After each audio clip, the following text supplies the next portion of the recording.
SC, ST, backward, OBC எல்லாம் சேர்த்தா backward, socially and educationally backward கம்யூனிட்டிஸ்க்கு கவர்மெண்ட் அவங்க சொல்லி ஸ்டேட்னு சொன்னா கவர்மெண்ட் தான்.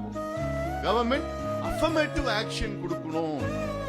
அஃபர்மேட்டிவ் ஆக்ஷன் என்ன? இடஒதுக்கீடு, சமூக நலத்திட்டங்கள். இடஒதுக்கீடு மட்டும் கிடையாது அஃபர்மேட்டிவ்னா, சமூக நலத்திட்டங்கள். இப்போ நீங்க கணக்கெடுப்பு நடத்தி பீகார்ல கணக்கெடுப்பு நடத்தினாங்க.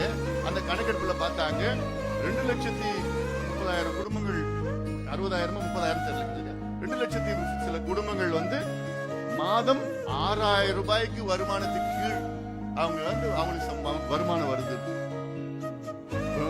6,000 ரூபாய்க்கு கீழே உள்ள குடும்பங்கள் 2,00,000 மேல குடும்பங்கள் இருக்கு.